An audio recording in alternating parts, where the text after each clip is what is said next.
Hi everybody and welcome back to Redline. And today our friends over at Hilton and Moss have chucked us the keys to this lovely 1966 Morris Mini Cooper S. Now what we're going to do is we're going to get out on the road and take it for a drive and see what it's like. But before we do that, I'm going to give you the backstory of this charming little racing Mini. This particular Morris Mini Cooper S has lived a fascinating life.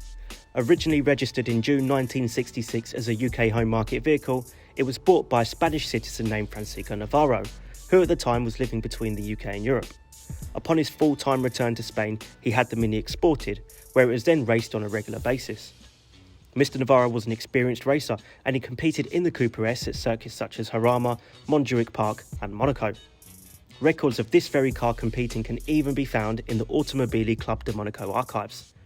Once Mr. Navarro hung up his racing boots, the Mini lived in his barn in Almira until it was passed on to his wife after his death. The car made its way back to the UK when its former keeper went to Spain, purchased the vehicle and had it re-imported, but prior to this it was sympathetically restored by the family. Once back on British soil, the owner collated as much history as possible into the Mini's file and also commissioned a mechanical refresh, including a full engine and gearbox rebuild and upgrades using Swift-tune parts.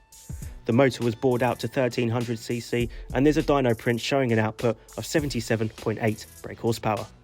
Now for sale with Hilton and Moss, this Morris Mini Cooper S with around 66,000 miles on the clock can be bought for £55,000, but not before I get to see what it's like. Okay, so what's this racing Mini really like to drive on the public road? Well, I mean, the first impression is the driving positions, shall we say, interesting. So you have to push the seat really far forward because the seat reclines, but it's fixed in place, which means you really have to reach out far in order to grasp the steering wheel. But after a while, you get used to it. It's quite noisy in here, but because of the boxy proportions of the car, your view out is actually really, really good. And on a country road like this, trust me, this thing is so much fun. I know it sounds cliche, but it's literally like driving a go-kart. There is no weight whatsoever. I think this thing weighs like 700 kilos. And it's just so chuckable. Hydraulic steering, you turn the wheel, and the front end just, I mean, it works on telepathy basically. You turn the wheel and it goes wherever you want it to. You can really just chuck this thing about. And because it's so small, placing it on the road is not a problem at all. And this engine, this is a really plucky little thing, 1.3 litres. When this car was new, it had about 80 brake horsepower. Probably hasn't got that anymore. But you know what? It still feels pretty nippy, to be honest. Mainly because it doesn't weigh anything. And also because you've got really great throttle response. And of course, it all goes to the front wheels via this lovely little 4-speed manual gearbox.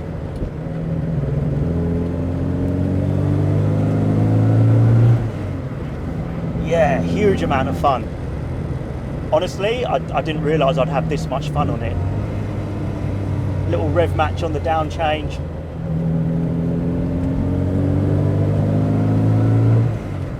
Yeah, I love this.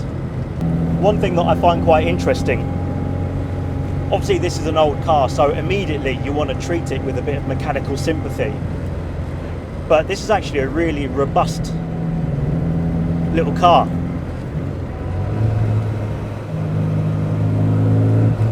So much chuckability. And I mean, when you get in it, you really have to slam the door shut, otherwise it doesn't close properly. And when you're moving off and you want to put the car into first gear or even put it into reverse, you have to be quite, shall we say, firm with it in order to get it into gear. And the car just seemed unfazed by it, to be honest. Let's just rev it out a little bit, shall we?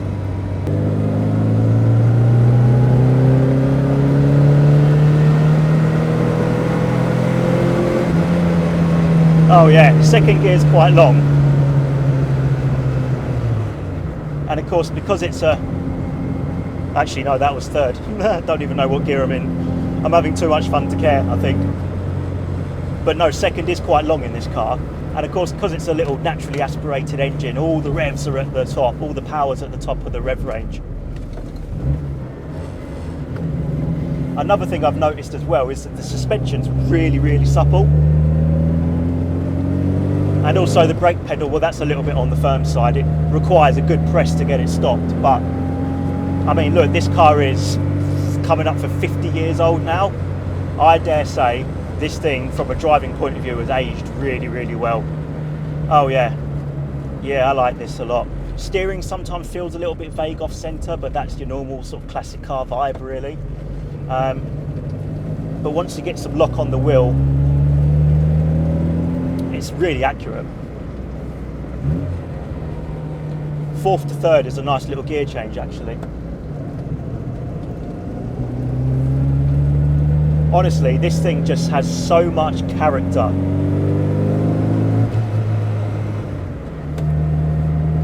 It's just a huge amount of fun. And you can pick this up with all this racing pedigree from Hilton and Moss for £55,000. And look, I know it's a lot of money for a small classic car, but nevertheless, this thing is an absolute hoot. And I've really enjoyed my time driving it. So shout out to the guys at Hilton and Moss for throwing me the keys to this. Really enjoyed it. We'll be doing a magazine feature on it as well. And yeah, hopefully you guys enjoyed it. If you liked the video, please give it a like, subscribe to the channel, and we'll see you in the next one.